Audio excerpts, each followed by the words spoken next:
and Di Maria to Inter Miami. And like I said, this time of year, we do not mention this enough at times. Follow your sources.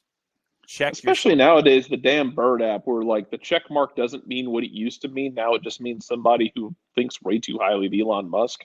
Mm-hmm. Like, man, you gotta like now you actually got to do a little more work than check for the check mark. Now you gotta like, hey man, you see somebody drop something like I did this yesterday when like we haven't even talked about this yet. Like RSL going out and getting Chicho Arango. Yeah, go getting Arango. By the way, they won last night in Open Cup.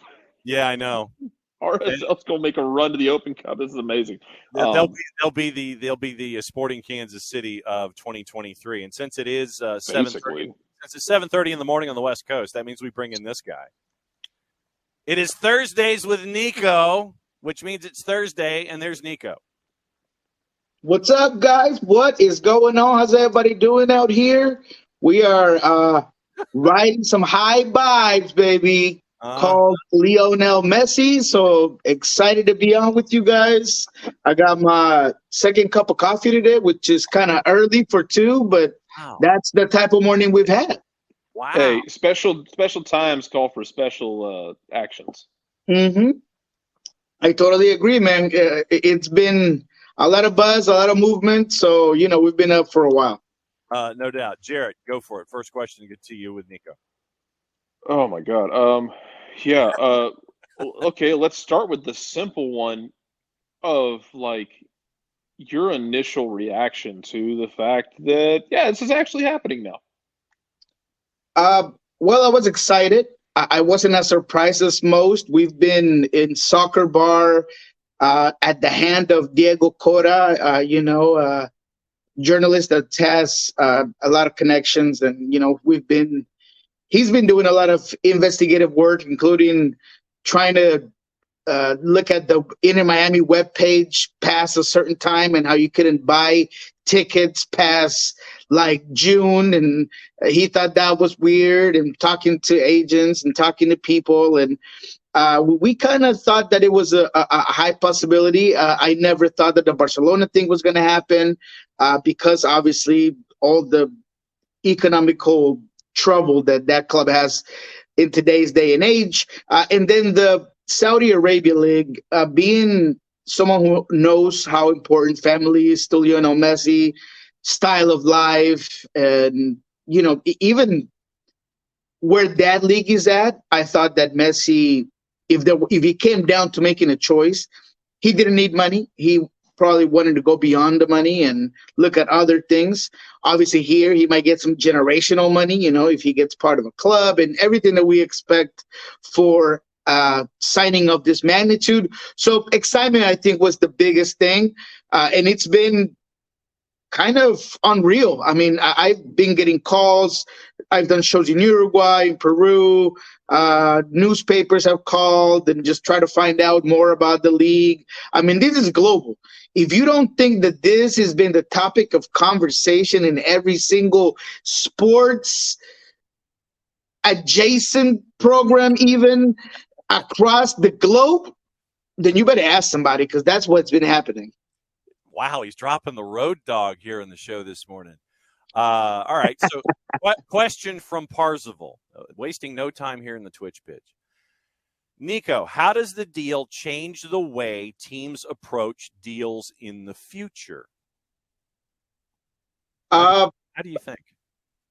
I don't think it changes anything other than maybe having some leverage to go talk to guys like, I don't know, Firmino, the great stars of the world that maybe are still not necessarily close to retirement, but that maybe are looking for a different league to go play at, right? Maybe a guy like De Bruyne, those players that maybe were not even possible at one point, maybe you could use that as leverage. But in terms of how contracts happen and some of those underlying things that we've seen happen with Gareth Bale, with Chiellini, and I think they're going to happen with Lionel Messi, where you'll get like X amount of money, and I can't wait for the first salary, numbers to show up and see what they put on those books, and we could just laugh about it, when that happens. But all those underlying things, I don't think change anything. I just really do believe that this Lionel Messi move is going to give MLS a little bit more leverage, because this is not a washed up Lionel Messi. I mean, this is a guy that months ago, I guess you could call it months, won a World Cup. He was the most important player for his national team. He's still a guy that's scoring goals, so you expect that productivity to be there. So I think you can use that leverage to do a lot of things. Jarrett, go for it. Yeah, I've been trying to be careful in how I talk about him because, I guess my thing with Messi is, he's 35. He's capable of everything. What he's going to do, what he has done, is he picks his spots. He's not trying to run 6 miles in a game. He's going to pick his spots, and when he picks them, he's very good at picking them and running with them. As far as the structure goes, how do you think this deal, and we've seen the rumors about, basically the super friends coming with Messi in different iterations. How do you think this changes the way salaries or the cap is structured in MLS? I mean, maybe when you phrase it that way, and I mean, you heard Cherundolo after the LAFC lost, kind of opening up the umbrella, as we call it in Spanish, is just kind of making a little bit of excuses, if you will, about salary cap, and we need to kind of move on with the times. With this Messi thing and maybe the Super Friends coming, as you put it, perhaps there is some leadway to start adding another DP or adding some capita to the salary cap. I don't see it going away. To be honest, I don't want to see it go away. I've talked about it in this show, about some of the great things that come with the salary cap. However, I'm not sure if I buy everything that I'm reading, right? That Jordi Alba's coming and that Suarez is coming. I could see Busquets being a guy that, Inter Miami has had interest in the past, that they've looked at, that they could bring in with Lionel Messi. The Tata Martino move makes all kinds of sense. So those things I can see. But I would like to think that Chris Henderson and Inter Miami understand that they can't just bring all of Messi's homies. Just because he's Messi, yes, he's Messi. Of course, you want to make sure that he feels real good, but maybe you get him to help you out with getting some younger guys out here as well. I mean, it's not just going to be a whole bunch of bingo friends at Inter Miami. So because of that, I think we do have to be careful with how rumors get started, because in South America right now, everybody who's had some sort of contact with Messi is all of a sudden Inter Miami's radar.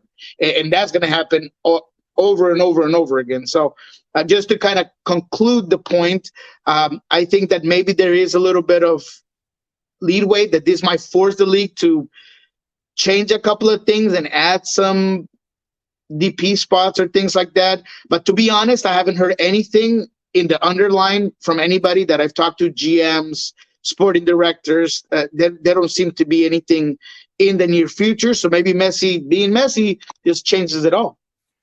I think what you probably need, instead of just blowing the roof off of it and sitting there going, okay, everybody free spend, because then you're going 180 degrees to what you've created under the single entity model in Major League Soccer. You've got to have a floor and you've got to have a ceiling. But I think that what you do is you really put a ceiling out there, and you really have to enforce that floor, because, as you know, being there in Seattle, there is an investment in the academy. I mean, 11 different players with academy ties have made appearances in recent times for the Sounders. You have Philadelphia, who works through the academy. FC Dallas goes through the academy. Atlanta has academy. So I think that there are teams that still will do things that way and then bring in folks over the top. And I think that if you do it that way with a floor and a ceiling, you're still going to have folks that are going to be like the Arizona Coyotes, but you're still also going to have folks that want to be right there up against the cap number, like Vegas and Toronto and that kind of a thing. I think that you have to enforce that, though. You can't just sit there and blow the roof off of everything and go, yeah, new DPs, everybody spends what you want, because then you really do risk doing what other leagues have done and have failed at miserably. Yeah, I agree. And it's those things that have Barcelona in bankruptcy right now, right? And Lord knows what other teams are in the red and owing their entire future. So yes, I agree with you. I think that balance is important. Maybe creating less of a gap in between like the TAM players and your DP players. I mean, there's so many things that can be added to what the current system is at that I'd be okay with it. But I'm totally with you. As long as they don't completely change it and go away with it and give in to the pressure of people who either not know much about MLS in general, or they just want to follow exactly what the Premier League does and what La Liga does. MLS has done a very good job at being their own brand and their own system, and I want that to continue to be that way because of everything that I've said in the past in terms of equality in competition and domestic play, the academies, and all of those measures that I think really forced clubs to use all of those elements and not just depend on the wallet. Jared Smith with Niko Moreno. Do you think any of this comes with like because we've had a lot of questions about the playing surfaces here, because Atlanta has turf. I know you guys have turf out there in Seattle. Portland's got it, but turf has changed. So even the last 3 or 4 years, it's a different animal than it was in the past. Do you think there was hopefully been any discussion about like, hey man, I know turf ain't your favorite. Maybe if you want to negotiate like, hey, 10, 15 minutes at the end of the game kind of thing, but people are coming out to see you, so playing surface be damned, we might get you out here for a little bit of time. Yeah. I mean, to be quite honest, Messi's going to be able to put whatever he wants in that contract. He might not even have to put it in writing. He'd just be able to say, hey, you know what? I woke up today and I had a dream that I didn't want to play on turf, so I'm not. And so he won't, right? So I do believe that you're right, that things have got better. I mean, I wouldn't put my hands over fire or had the back of this CenturyLink turf by any means. I mean, I wouldn't play there if I was Lionel Messi, to be quite frank. But I think that there will be times that maybe things get better and, hopefully this Lumen Field turf gets changed sometime soon. But in general senses, there could be occasions where he might want to just play. I remember Zlatan Ibrahimovic, right? He was a guy that had that ego and that. No. He had that ego and that persona and the ability to tell LA Galaxy what the heck he wanted to do. And he played here at Lumen Field. So I think that maybe at some point, Messi, who I would like to think is less of a diva in that part, maybe wouldn't mind playing a half or even a full game. Folks that have been in the Twitch pitch over the last 2 shows have expressed a concern that bringing in Lionel Messi and the rest of the bingo friends is an MLS 1.0 move, where we've seen MLS get to probably, you want to say MLS 2.5, where it is right now. Some of the folks in the Twitch pitch have posited that this, bringing in Messi and the bingo friends, is an MLS 1.0 move, where you're bringing in the aging star and then you bring in more aging stars and have that as your base. What is your thought on that notion? Is this MLS 2.5 heading toward MLS 3.0 because it's Messi and what it can do, because of all the what could be part of the deal and everything involving percentages with corporate partners, that kind of a thing? Or is this a 1.0 move in your mind? No, I think that's a fair point to bring up and a concern that's valid, because we don't want this to once again go from bringing a guy like Cucho Hernandez to all of a sudden we're bringing Dani Alves, right? I mean, that's not the direction we want the league to take. So I get it. However, like I said just a few minutes ago, I do believe that Messi is also someone that wants to win. He wouldn't want to be a guy that came to Inter Miami and was in the Higuain status that just couldn't quite cut it. He's a competitor. He's someone that's going to want good players around him. I do believe that his soccer IQ is high. Once he gets to this league and realizes the physicality and the range that you have to cover, he's going to want better players around him. So I don't expect this move to be like the ones before, where he's going to have a trend of older retired players coming here, because of who Messi is. And why this move is not like anything we've ever seen before is because Messi's unlike any player we've ever seen before. I mean, he's literally the best player, arguably the best player in the history of the game to many. Nicolas Odero just said yesterday he believes that Messi is the best player ever. So whenever you get a chance to bring in a guy like Messi, you can't compare it to a Pirlo or a Thierry Henry, even a Zlatan. I mean, you can't compare those players. David Beckham was huge for this league, and he was a game changer at that point in time. But David Beckham cannot hold or tie his cleats, Lionel Messi's cleats. I mean, that's just plain and simple.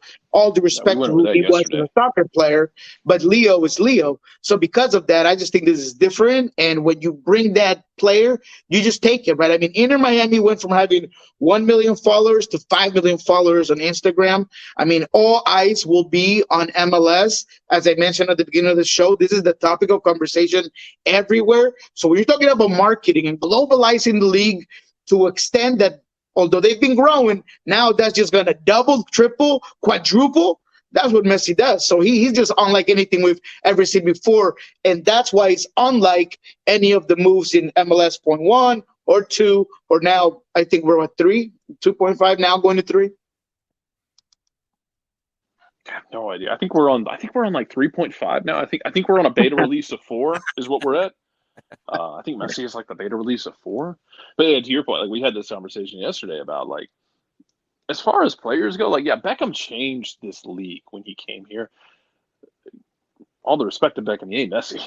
Like, you talk about it. It's on the field, the potential for special moments is astronomical. Aside from the marketing, the exposure, the brand expansion, like you talk about, making the whole damn thing more international. I gotta say, the one thing I'm excited about is, you talked about some of the younger guys. You imagine being a kid in the academy in Miami, and like Messi's out there. Maybe you had a good week and you're training with the first team. You're training with Messi at like 17 years old. You imagine that life. Yeah, absolutely. I mean, excellence inspires excellence, man. And I think having a guy like that at any point in your club is key, right? And you just said it. You're looking up to playing with this guy, and you want to imitate him, and you want to be able to peak your level of play in order to just get a training session with the guy. So yeah, I mean, it's exciting for everyone. It's exciting for media members. It's exciting for every player in the league, just to be able to say, hey, I was on the same pitch as Lionel Messi. Not everybody has gotten a chance to play with Leo, as there are quite a few in MLS. But at this point in time, man, that's just unheard of. So I think it's unbelievable. All right. I mean, so to that point, like, I don't know if you saw this story last week in Atlanta. Ozzy played with the Twos. Ozzy Alonso played with the Twos this week. John's trying to steal his jersey because Ozzy wore a number 85, and that might be the only number 85 that ever gets made with Ozzy's name on the back. But there's a kid who came out of Atlanta United's academy, David Mejia, the Peruvian player, who grew up out in Washington. And you talk about that impact of, growing up and idolizing these guys. Mejia had a picture that he took with Ozzy when he was like 9 or 10 years old, when Ozzy was out in Seattle and Mejia grew out on the West Coast. And then they got to play together the other night, and Mejia scored 2 goals and got to share the field with him. And to your point, like, I can't imagine the ideas in these kids' heads of being like 15, 16, 17 years old, and you might get to share the field with a guy who might be the reason you play the game in the first place.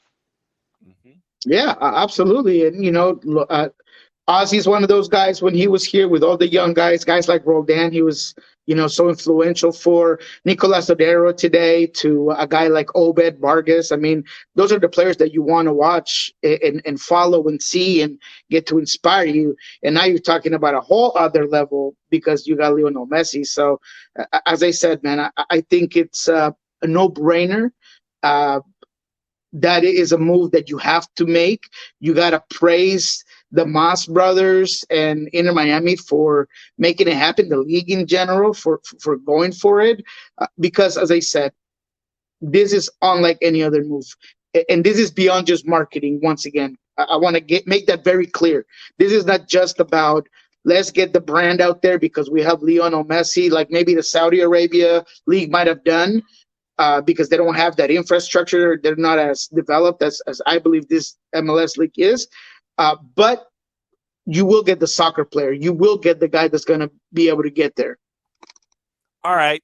We've got 8 minutes. And so obviously what we do when you come on with us is we do our weekly segment of red light, yellow light, green light. I'm guessing that Inter Miami gets a green light this week. Who gets your yellow light this week? Yeah, no, I definitely I'm not ready to give Inter Miami a green light just yet. Messi needs to get here, and he might be the savior, but there's a lot going on with Miami that I do not like. Green light this week around. I'm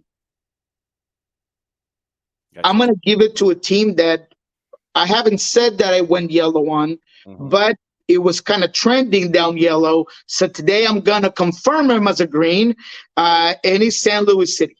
Okay. I think San Luis City has been able to get results. They've been able to once again live up to the expectation of that pressure. I think Lowen is one of the best midfielders in MLS today. How he influenced the game, just this game against Houston, he was playing kind of more on the left side, putting great balls into the box, being a difference maker on set pieces. I just really like that this team has been able to finally find ways to win without clause and being able to find ways to win without maybe one plan. Because even when the pressure is not working, they're finding other ways to be effective on the offensive end. So I'm ready to give them once again that green light. They're top of the West. They're a team that at home is very hard to beat. So because of all those important aspects, I think I'm going to put them at the green. I think Vasilev also, I think he's been so good, and that's a guy I think Inter Miami wish they had back as well. But he's been so good at just creating space for everybody, being a full-on motor guy constantly. I like their defensive shape in general. And look, I know Houston is kind of on the decline, and we'll talk about that in red light. But still, the 3-0 win, that's a big one. All right, so Jared, I know you turn into a pumpkin. Give me your green, your yellow, and your red light before you go. Oh, God.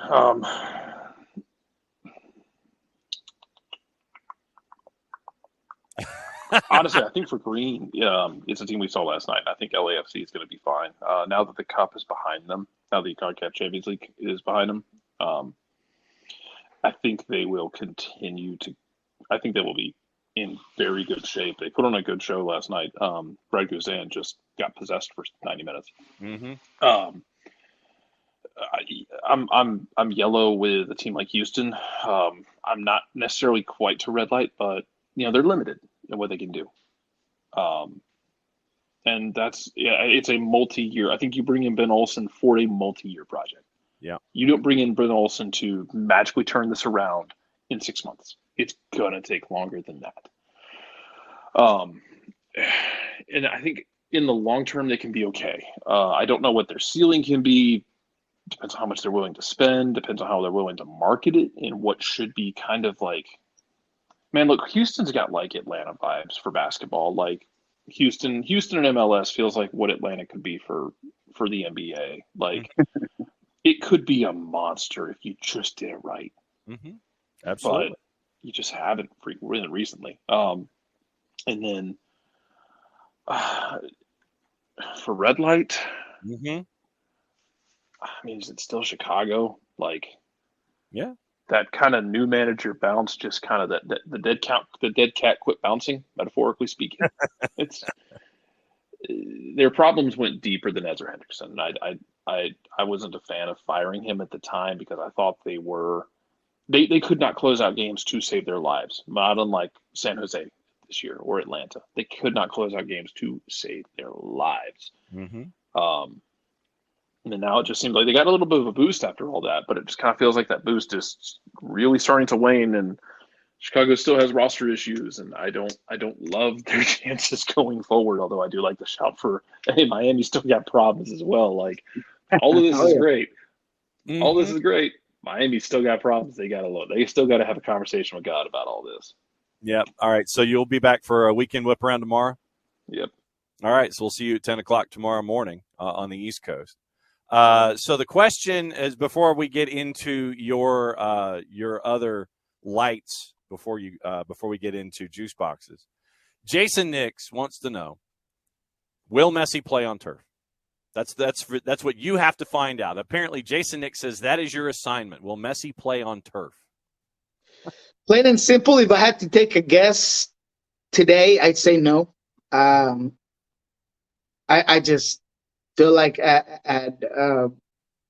so early coming into the league, and he's going to want to, I think, take it easy when it comes to those circumstances. He's going to have an adaptation moment happening for him, because even the best player in the planet in the history of the game, he's never had to play in Miami on a Saturday and then fly to LA on a Wednesday and then come back to Houston after that. I mean, it's tiring. It's taxing. It's something that not every player is used to, going from the climatic changes of playing in Houston to playing in Montreal and back to Seattle, and now you're back in Miami. Those are things that people might overlook, but they're not easy to do. And I can't take all of the credit here. I talked to Craig Weibel yesterday. He had some really good points about the difference of playing in Spain, where 80% of the games you go to in bus, because Spain is not that big, to moving to the United States in MLS as a league, where you're taking planes absolutely everywhere. And even if you take a private jet and you're leaving the Cristiano Ronaldo life, and, you know, you got Oprah hanging out next to you in this flight, I mean, it's going to be difficult to just get used to that amount of travel in the family aspects and everything. So because of that, I think he's going to take it easy with the turf just to start off, and then maybe later on down the road, we'll see how that plays out. All right. So who's your red light this week? Or which direction did we not do? Yeah. So we went green with City. Okay. You know, Cornell bringing that team back to the early success.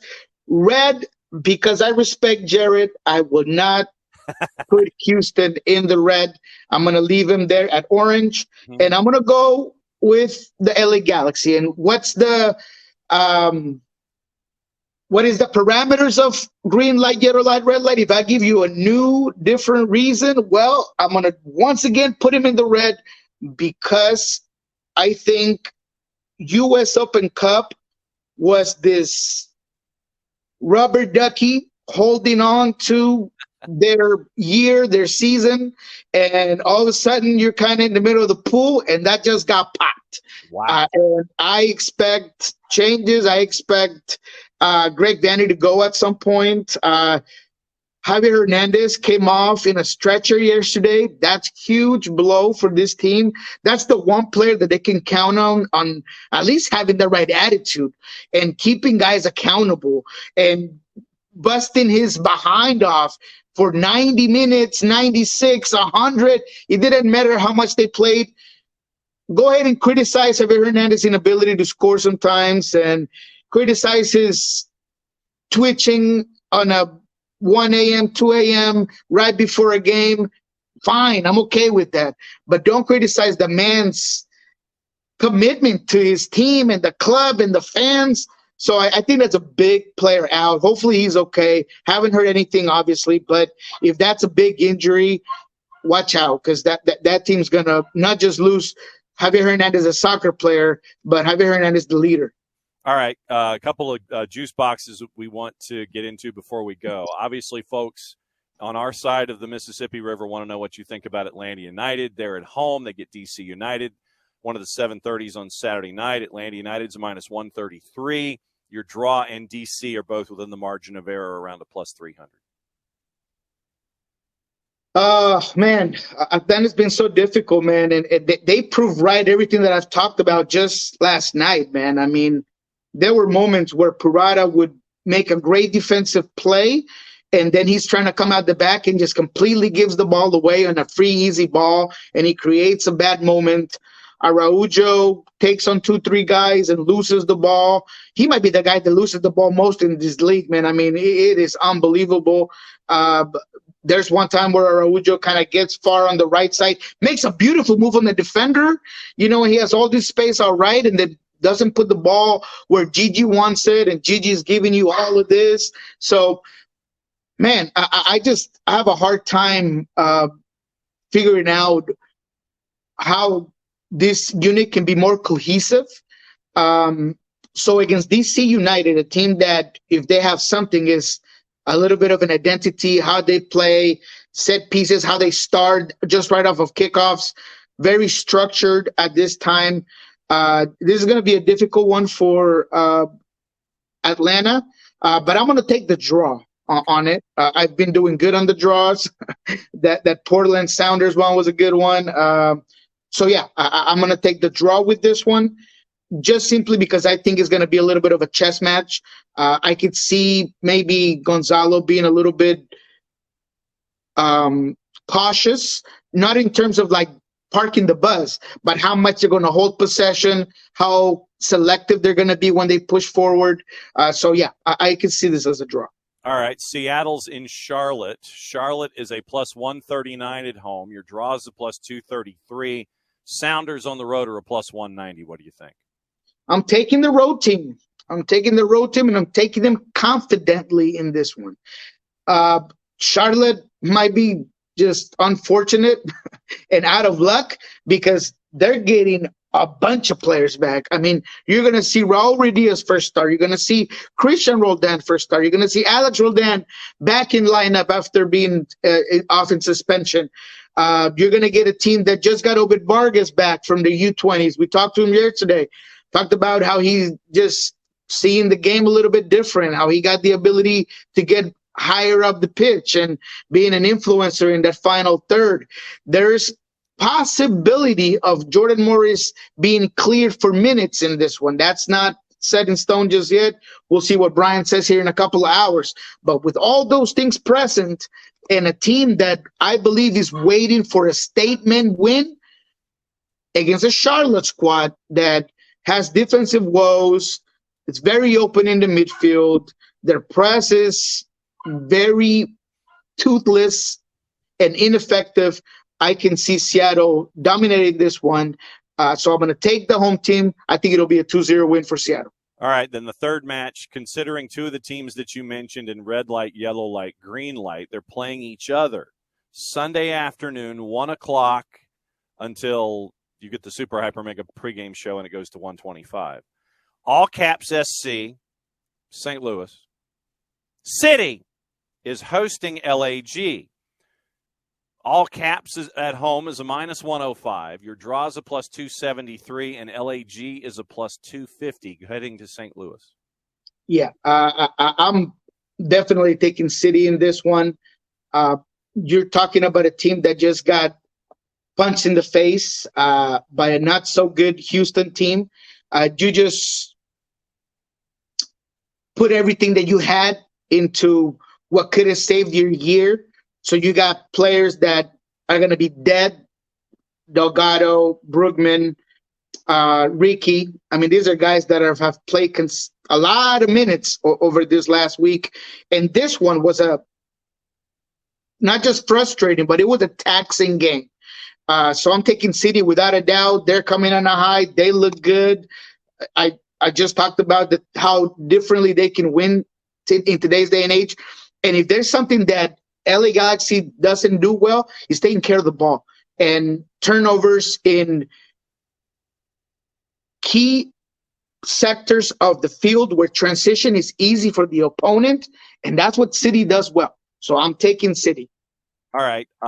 One question before you go from the Twitch pitch. Luis Abram is a part of the Atlanta United roster, Peruvian national. He's gotten a couple of caps, but he hasn't had the opportunity to crack the lineup for Atlanta United. So folks were wondering what your knowledge base of Luis Abram is, the kind of player that he is, what he can bring to the table if he's able to crack the starting lineup or crack the game day roster for Gonzalo Pineda. Well, as I said, when you guys brought me on and, we talked about it, I was close to breaking those news. There is a mix and very either you love him or you hate him type of look into him as a player. I think that he physically could do a lot of things right for this Atlanta team. He's good on the one-on-one. He can really get forward. He wins a lot of duels, but he's inconsistent coming out the back. And that's something that's so important for this Atlanta team. You saw it just yesterday, right? They get those center backs so high. They're part of the build-up. They're part of the reset. You saw the problems that he had in Open Cup. So because of that, I just don't know if he quite fits what Gonzalo wants to do. As much as Purata drives me crazy, I feel like he could give you more positives than negatives. The ceiling on Luis Abram could be higher than Purata's, but you got to get him there. And I just don't know if he's quite there yet. So what I would say is give him some time to get used to the league, get used to the system, get used to what Gonzalo wants, get coached up by Gonzalo Pineda. And as far as I know, he's a coachable player. So with all those things considered, I think he's a player that could be important in 2024, not so much in 2023. All right, what's going on with Soccer Bar and Pulso Sports? Soccer Bar, we just had a beautiful, wonderful discussion with Niko Lazadero about Lionel Messi coming back, about being halfway point through what could be the last season of his Sanders career. Very interesting statements from him there. We also have a conversation with Albert Rusnak. We got the insight of everything that Brian Spencer had to say about the Timbers draw, what's coming up with Charlotte. We'll have some word about what's set today in just a couple of hours. Will Jordan Morris play? Will he not? You catch that at Pulso Sports. Soccer Bar should be fun, man. We have one of the members of our team, John Rojas, be a complete not believer in the Messi possibilities. He was sure, he was certain that it wasn't going to happen. Today, he's going to have to eat crow. Wow. So if you get time, 1 p.m. Pacific, should be a good one. All right. As always, thanks for sticking in with stoppage time and hanging out with us past the time where they put up the big old light board and they gave us 10. They put 10 on the big old light board this morning past regulation time. Niko, as always, my friend, thanks for hanging out with us. We'll catch up with you next week. Thank you, John. I love being back in the 7:30 slot, man. I feel animated, feel revived. Let's do it, man. Happy to be on. We'll be back next week. You got it, brother. All right. That is Niko Moreno. Soccer Bar Pulso Sports. It's always great to have Niko on Thursdays at 10:30 to wrap up our show and catch up with what else is going on. All right, so quickly, before we go, what is on the tube today? Gossip, rumor, and innuendo. Yes, we are going long, obviously. All right, so on TV today, BN and BN en Español has the Copa Libertadores, 6, 8, and 10. Metropolitanos Medellín, Olimpia, Atlético Nacional, Santa Fe, and Universitario. Uruguay and Israel in the U20 World Cup, 1:30. That's on FS2. Season Pass has Next Pro. Inter Miami 2, FC Cincinnati 2. That one's at DRVP&K at 7 o'clock. Universo has the U20 doubleheader. Uruguay-Israel at 1:30. Italy-South Korea at 5. The Plus has La Liga. Alaves and Eibar at 3. Fox Soccer Plus has the other U20 match, the 5 o'clock. Paramount Plus has the Brasileiro it is Bragantino, Flamengo, Fluminense, Atletico Mineiro, and Santos and Internacional. So that is your viewing for today. Gossip, rumor, and innuendo before we go. Once again, remember, Saturday. If you have not blocked this out in your calendar, SDH at the Reverb Hotel by Hard Rock, 1 o'clock. We're going to be there. This is our first appearance there at Reverb, and looking forward to doing that show for an hour. Set your tailgating appropriately.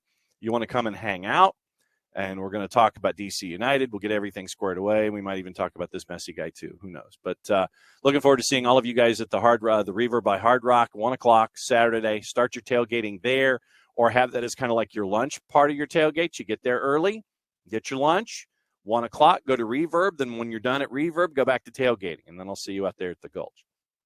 All right, gossip, rumor, and innuendo with everything going on.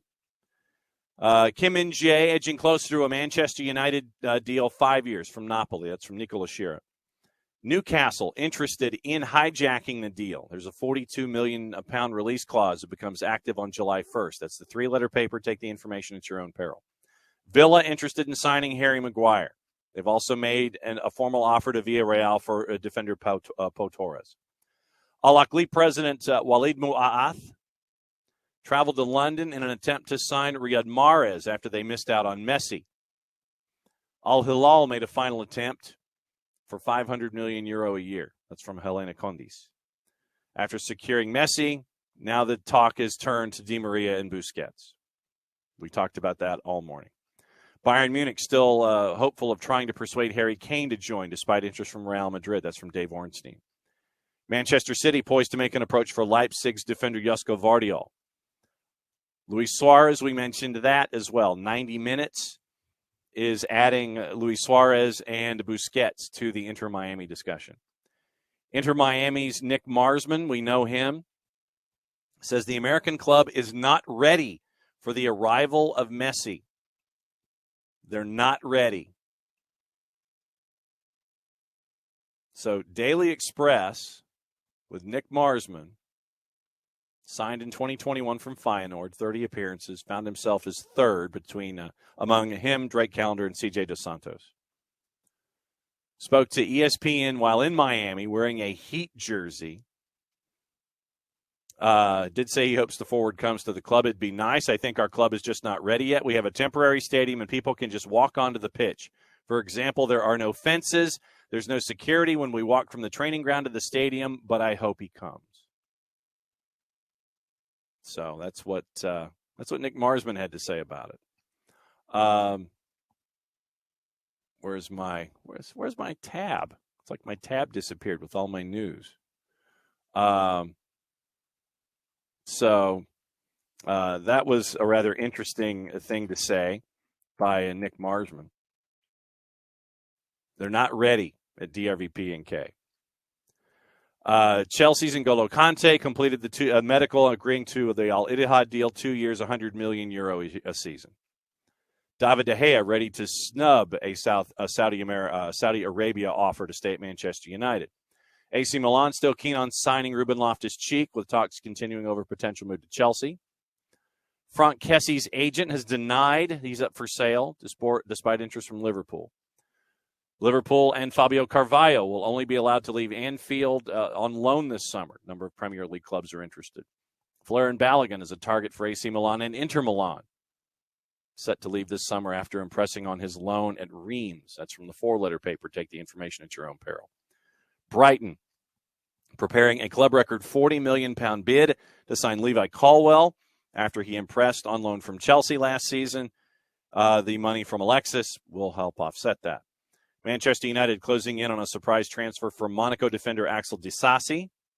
Luton have joined the race to sign Joel Ladibodiere on a free from Swansea City. So that's your gossip, rumor, and innuendo from the BBC. Stupidity down here. Yes, West Ham won a title yesterday. Yes, it was the European sporting equivalent to probably the CBI or the CIT by winning the Europa Conference League final. But people got stupid again. A cup was thrown. It hit Fiorentina captain Cristiano Biraghi in the head, and it caused a massive bleed. The pictures are out there, and it ain't pretty. Plastic pint glasses hurled from the West Ham end throughout the first half in Prague. Referee Carlos Del Cerro Grande eventually stopped play after Biraghi was hit by another object as he went to take a corner just after the half-hour mark. Cut to the back of his head required treatment and a bandage. They did the message over the PA system. Jared Bowen scored with like a minute and a half to go. West Ham came out with a statement, good for you, that they unreservedly condemn what happened. They say they're going to work with police and other stakeholders to review the incidents and act against anyone who was found guilty of an offense. Details passed to the police. Indefinite ban. Congratulations. Sounds great. Enforce it. Earlier in the day, police in Prague arrested more than 30 people after violence broke out ahead of the game in the city center. It's thought a group of West Ham fans were drinking in a bar when they were attacked by large numbers of men dressed in all black. As other West Ham supporters arrived on the scene, riot cops moved in to keep the groups apart. Czech police confirmed 3 people were injured. 1 policeman was also attacked. 20,000 West Ham fans were in Prague, the majority without tickets, for the final between them and Fiorentina. Remember, it also happened against AZ Alkmaar.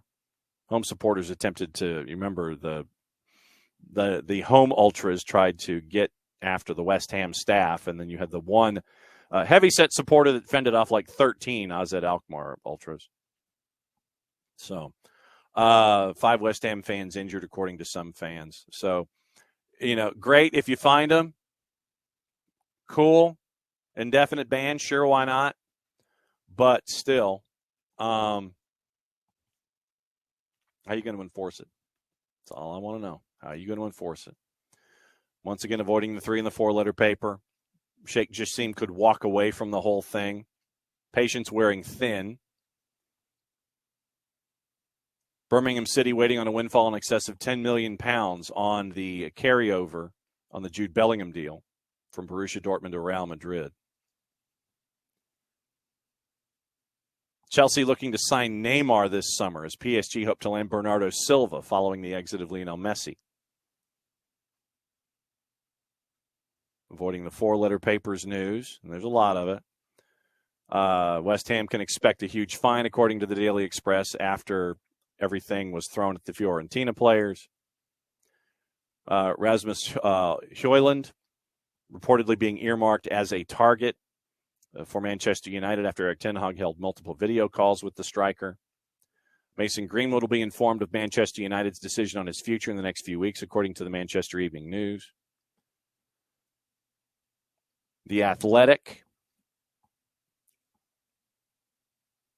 Liverpool is going to listen to offers for Leighton Clarkson as they continue their midfield rebuild. Bayern set to complete the signing of Dortmund defender Rafael Guerreiro on a free. FIFA has been found to have breached Swiss federal law over advertising the 2022 World Cup as carbon neutral. There's an article on that. That's probably going to be back page material on the weekend. Tammy Abraham's had surgery on the ACL injury he suffered during the final game of the Serie A season, Roma confirmed. Birmingham City are set to appoint Gary Cook as their new CEO, meaning that he is leaving his role as executive president and CEO of the Saudi Pro League. Rangers closing in on a £3.5 million deal for Cremonese striker Cyril Desers. Celtic doing their worldwide hunt for the Postecoglou successor. So that is that's what you're looking at there. So let's see. What else is on the board this morning before we go? Well, Abby, I do. I'm taking over for the Hoff on Saturday. So I will be doing the Inside the A segment. So I'll be coming to visit the tailgate and doing more things than I traditionally do. Whitecaps winning back-to-back can champs. So so I will be at the tailgate. I will be in the New Gulch looking at the celebration. And we're going to have bit of a story on that as a part of the Inside the A package that'll air on the Halo board at halftime. So, yeah, we went extra time. But that's what happens when there's a lot going on, and there is a lot going on. So I don't know, Ricky. I mean, I know that my day is going to start at Reverb. Then I go from there. Probably, let's see. So might be like at 4:30, 5 o'clock, I think, Ricky, because I'm trying to plot my day here. Hard Rock Reverb, 1 o'clock, 1 to 2. I've got to go inside the tape, inside the A, and those kinds of things. Then I have to do the story at, I've got to do the segment at the team store, and then we go to the tailgate. So it's like 5 o'clock, maybe, something like that. So 5 o'clock would probably be when I'll in that neighborhood. Unless I see you at Reverb at 1, it's probably like 5 o'clock at the tailgate. So looking forward to seeing everybody there. Trying to see if there's any other gossip, rumor, or innuendo before we go. Arsenal stepped up their £92 million transfer pursuit of Declan Rice. The women's £122 million World Cup prize money paid directly to players. Good stuff there. Spurs will need an excess of £50 million to sign James Maddison. Todd Bowley Bowley and Clear Lake have told fans that we will make you proud. So we'll see what happens there. But, yeah, there's a lot of stuff going on. Transfers, everything. Keeping an eye on it. So, and stupidity. So, yes, we have incredible stupidity. Once again, no real surprise that stupidity down here continues to be what it is. But back at it tomorrow. Let's see. Later today, we'll have more high school interviews, and we're going to release that stuff on the weekend. So it's really cool stuff for in-session off-season.